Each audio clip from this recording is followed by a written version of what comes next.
सुधा ने रसोई घर से आवाज लगाई। आती हूँ मामी।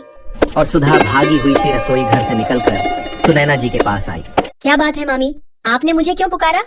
शाम को तेरे मामा जी के दोस्त का बेटा आ रहा है, जरा ठीक से और अच्छा सा कुछ बना लेना। वो फौज में है, हम लोगों से मिलने आ रहा है। बहुत सालों के बाद हमारे घर आ रहा है और अगर पसंद आ गया तो मेरी चचेरी बहन शारदा है ना, तो उससे रिश्ते की बात चलवाती हूँ। ठीक है मामी जी, लेकिन शाम के लिए कुछ सब्जी नहीं है? कुछ पैसे दे देती तो मैं बाजार से कुछ सब्जियाँ खरीद लाती। ठीक है, जा चली जा। हाँ, फिर सूरज ढलने वाला है और फिर तू जब तक लौटेगी शाम हो ही जाएगी। और देख लियो कल सुबह और शाम के लिए कुछ अच्छी सी सब्जियाँ ले लेना। ठीक है मामी। यह कहकर सुधा ने थैला लेकर निकल पड़ी बाजार की ओर। सुधा 18 साल की एक अनाथ लड़की है, दिखने में बहुत ही खूबसूरत है। माँ बाप नहीं है बेचारी की, तो अपने मामा मामी के घर रहती है। बस हमेशा ऐसे ही घर के कामों में लगी रहती है। माँ बाप थे जब तक तो स्कूल भी जाती थी, लेकिन माँ बाप के जाने के बाद पढ़ाई भी छूट गई। जैसे तैसे तो मामा मामी घर में रखने के लिए तैयार हुए और मामी सुनैना दिन भर ऐसे ही बैठे बैठे सुधा को आदेश देती रहती है। सुधा ना हो तो सुनैना के घर में मक्खियां भिनभिनाती रहती हैं। सुनैना के अपने कोई औलाद नहीं है, फिर भी वो सुधा की कदर नहीं करती और सुधा भी सब सुन लेती है। उसे ये लगता है कि दुनिया में मामा मामी के अलावा और कोई भी तो उसका नहीं है। सुधा बाजार पहुंची, उसने कुछ ताजी सब्जियां खरीदी और घर की ओर निकल पड़ी। तभी उसने कुछ महसूस किया कि एक लड़का उसका पीछा कर रहा है। उसने अपनी रफ्तार थोड़ी बढ़ा दी, लेकिन थैले के ज्यादा भार की वजह से वो तेज चाल में नहीं चल पा रही थी। उसने रुककर एक बार पीछे मुड़कर उस लड़के की ओर गुस्से से देखी तो वो लड़का भी रुक गया और सुधा की ओर देखकर मुस्कुरा दिया। सुधा ने गुस्से से अपना पैर पटका और आगे की ओर निकल पड़ी। घर के दरवाजे पर पहुंची ही थी कि वो लड़का भी घर की ओर आ रहा था। सुधा दरवाजे को खोलकर भीतर गई और उसको देखकर उसके मुंह पर ही दरवाजा बंद कर दिया। वो थैला लेकर किचन की तरफ पहुंची ही थी कि किसी ने दरवाजा खटखटाया। सुधा ने दरवाजा की दस्तक को अनसुना कर दिया। तभी सुनैना जी ने जाकर दरवाजा खोला और दरवाजा खोलते ही बोल पड़ी, अरे अंकित, तुम कैसे हो बेटा, अंदर आओ। अंकित ने सुनैना जी को नमस्ते किया और भीतर प्रवेश किया। सुनैना जी ने फौरन सुधा को आवाज दी, अरे ओ सुधा, जरा एक पतीले पानी गर्म होने को चढ़ा दें। अंकित आया है, हाथ पैर धो लेगा, ठंड बहुत है। जी मामी, चढ़ाती हूँ। और सुन, जल्दी से नाश्ता बना देना और हाँ, चाय भी चढ़ा देना। ठीक है मामी। और कुछ? नहीं, अभी इतना कर लें। थोड़ी देर में सुधा ने स्नान घर में पानी गर्म करके रख दिया और मामी को आवाज दी, मामी पानी रख दिया है, मेहमान से कहो कि हाथ पैर धुल ले। ठीक है। थोड़ी देर के बाद सुधा के मामा महेश जी भी आ गए। उन्होंने भी हाथ पैर धुले। तब तक सुधा ने गर्मा गर्म नाश्ते परोस दिए। फिर 1-2 घंटे के अंदर ही सुधा ने रात का खाना भी तैयार कर दिया। सब खाने बैठे और सुधा परोस रही थी। तभी अंकित बोला, चाची खाना तो बहुत ही स्वादिष्ट है। तभी महेश जी बोल पड़े, हाँ, हमारी सुधा बहुत अच्छा खाना बनाती है। दूसरे दिन सुधा को सुबह जागने में थोड़ी देर क्या हो गई। सुनैना ने सुधा की अच्छे से खबर लेनी शुरू कर दी। ये सब अंकित ने भी देखा और सुधा रोते हुए रसोई घर में चली गई। उसने जल्दी जल्दी सारा काम निपटाकर नाश्ता भी तैयार कर दिया और सुनैना जी से बोली, मामी नाश्ता तैयार है, आप सब खा लीजिए। आज तो देर कर दी तूने, लेकिन कल ये सब नहीं होना चाहिए। तभी महेश जी बोल पड़े, अरे भाग्यवान, हमेशा क्यों बिटिया के पीछे पड़ी रहती हो? दिन भर तो लगी रहती है बेचारी।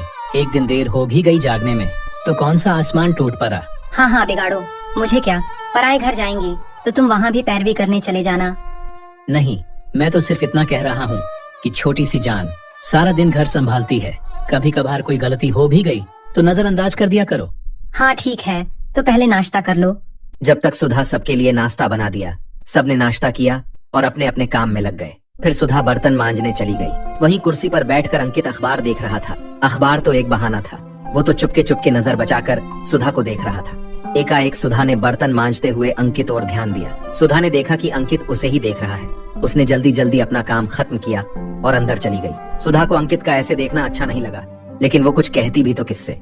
वो जानती थी कि उसको अपना समझने वाला कोई नहीं है। सुबह से लेकर शाम सिर्फ काम में लगी रहती, न पढ़ाई न लिखाई। पता नहीं उसकी जिंदगी कौन सा मोड़ लेने वाली थी।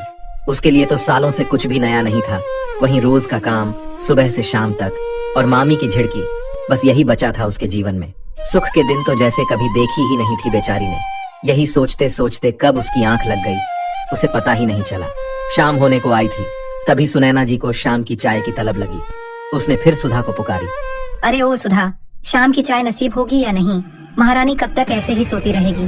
कुछ लाज शर्म है कि नहीं? मामी की आवाज सुनकर सुधा झटपट उठी अभी बनाती हूँ मामी चाय, वो जरा आंख लग गई थी। और सुन, चाय के साथ कुछ नाश्ता भी बना लेना। ठीक है मामी। और इतना कहकर सुधा रसोई घर में चली गई। अंकित भी 2 दिन से ये सब देख रहा था। उसे ये सब अच्छा नहीं लगा। सुधा के प्रति सुनैना चाची का जो व्यवहार है वो बहुत ही पीड़ादायक है। इतनी भली लड़की है और उसकी इस घर में ये इज्जत है। शाम की चाय के बाद सुनैना पड़ोस में किसी से मिलने चली गई। सुधा रसोई में रात के खाने की तैयारी कर रही थी। तभी एकाएक अंकित रसोई घर में पानी मांगने के बहाने जा पहुंचा। रसोई घर में अचानक से अंकित के आने से सुधा हड़बड़ा सी गई। तभी अंकित बोला, आप घबराइए नहीं, मुझे तो बस पीने के लिए पानी चाहिए था। अगर आपको कोई परेशानी ना हो तो। ऐसी कोई बात नहीं है, आप अचानक से आ गए इसलिए मैं जरा चौंक गई। अभी पानी देती हूँ। सुधा ने पानी अंकित को दे दिया। अंकित ने पानी पिया और बोला, क्या मैं थोड़ी देर आपसे बात कर सकता हूँ? अगर आपको कोई एतराज ना हो तो। जी कहिए। आपसे एक बात पूछूं? हाँ पूछिए। सुनैना चाची आपके साथ ऐसा व्यवहार करती है, आप कैसे इतना कुछ सह लेती हैं? मुझे तो उनका बर्ताव बहुत बुरा लगा। ऐसी कोई बात नहीं है, वो मेरी मामी है और मेरी माँ समान है। आपको उन्हें कुछ भी कहने का कोई हक नहीं है। इसी बीच सुनैना जी घर में दाखिल हुई। किवाड़ भी पहले से ही खुले हुए थे। उसने अंकित और सुधा को रसोई घर में आपस में बातें करते हुए देख लिया। फिर क्या था, इतनी खरी खोटी सुनाई सुधा को। मेरे सामने तो बहुत अच्छा बनने का नाटक करती है और पीठ पीछे ये गुल खिलाए जा रही हैं। बस यही दिन देखना बाकी रह गया था। चाची आप गलत समझ रही हैं, ऐसा कुछ भी नहीं है। मैं तो बस पानी पीने आया था। लेकिन सुनैना कुछ भी सुनने को तैयार नहीं थी। उसे तो बस अपनी आंखों देखे पर ही भरोसा था। तब तक महेश जी भी आ गए, लेकिन सुनैना तो जैसे आज चुप रहने का नाम नहीं ले रही थी। उसे लग रहा था कि इस लड़के को तो उसने अपनी चचेरी बहन के लिए पसंद किया था। अगर ऐसा ना हो सका तो मायके वालों को क्या जवाब देंगी। सुधा ने तब तक खाना तैयार कर लिया था। उसने सुनैना जी से कही, पहले सब लोग खाना खा लीजिए और जो बुरा भला सुनाना है बाद में मुझे सुना देना। अरे भाग्यवान, पराये घर का लड़का हमारे घर में आकर रुका है, ये सब मत कर। लेकिन सुनैना कहाँ मानने वाली थी। अब ये सब अंकित से न देखा गया और वो अपना सामान उठाकर जाने लगा। महेश जी ने बहुत रोकने की कोशिश की।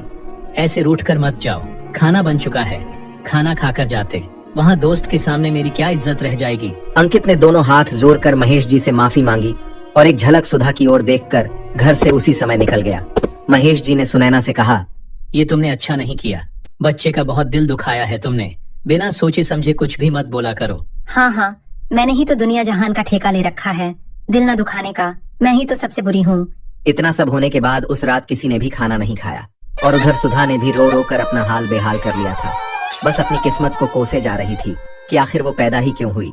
आज उसकी वजह से एक भले इंसान की इतनी बेइज्जती हो गई। उसे तो जीने का हक नहीं है। और यही सोचते सोचते सुधा की आंख लग गई।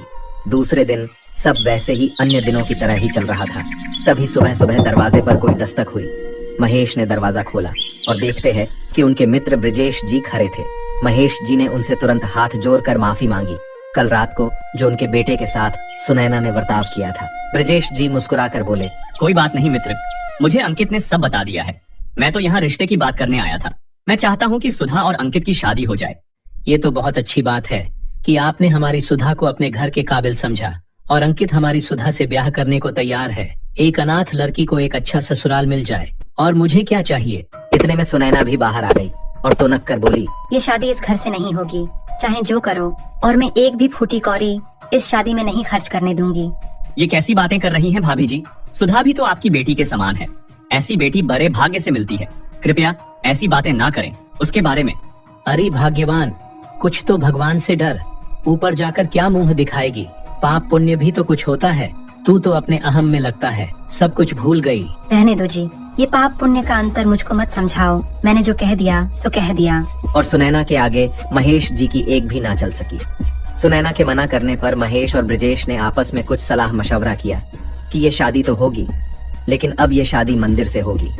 लेकिन सुधा इस ब्याह के लिए तैयार नहीं थी। वो मामी का दिल दुखाकर इस प्रकार ब्याह नहीं करना चाहती थी। उसने ब्रिजेश जी से हाथ जोड़कर विनती की, क्षमा करें चाचा जी, लेकिन मैं इस ब्याह के लिए तैयार नहीं हूँ।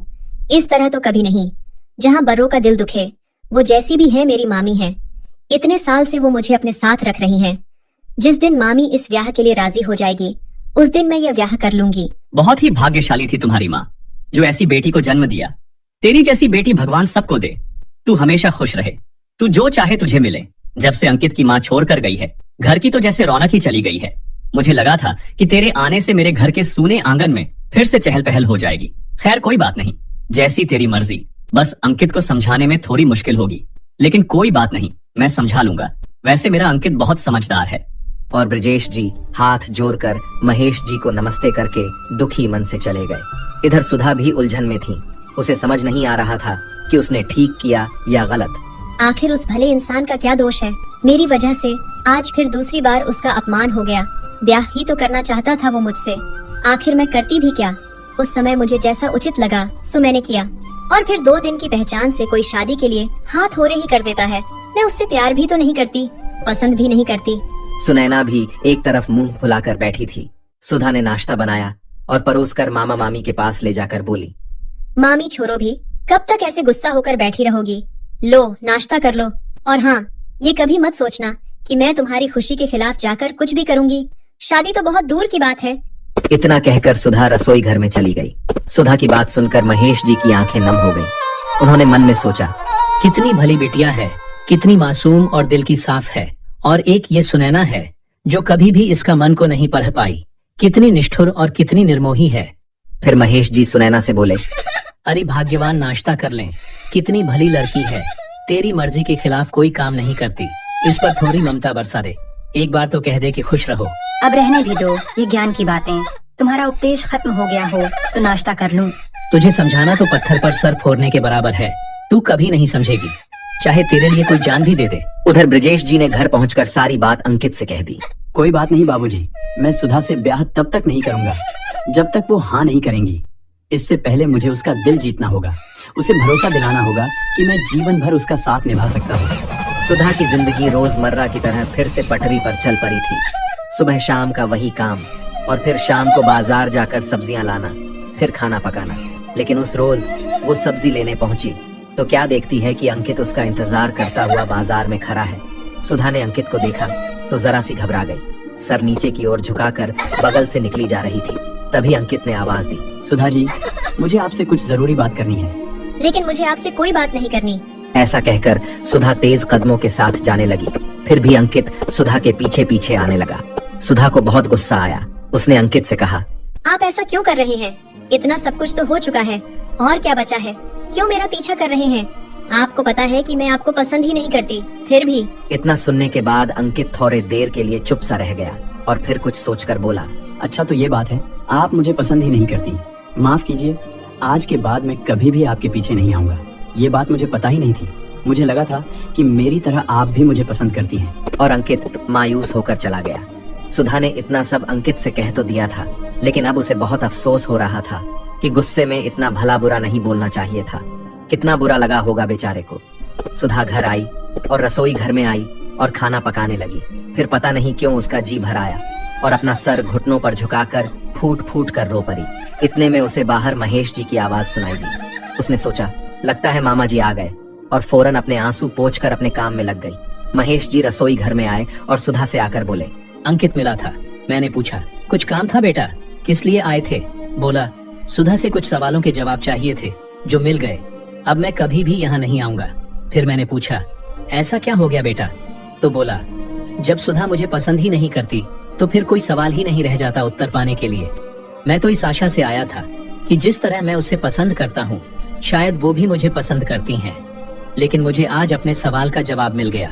मामा जी, इस विषय में मुझे कोई भी बात नहीं करनी। जो हो ही नहीं सकता तो क्यों हम उसके पीछे पड़े? जैसी तेरी मर्जी बेटा, लेकिन कोई फैसला लेने से पहले एक बार जरूर सोच लेना। इतना स्नेह रखने वाला बड़ी मुश्किल से मिलता है। इतना कहकर महेश जी रसोई घर से बाहर आ गए। उधर अंकित हताश सा अपने घर पहुंचा। उसके चेहरे पर निराशा के भाव साफ साफ नजर आ रहे थे। तभी ब्रजेश जी अपने बेटे की चिंता की वजह भांप कर बोले, मना कर दिया ना उसने। मुझे पता था वो ऐसा ही करेंगी। बहुत ही भली लड़की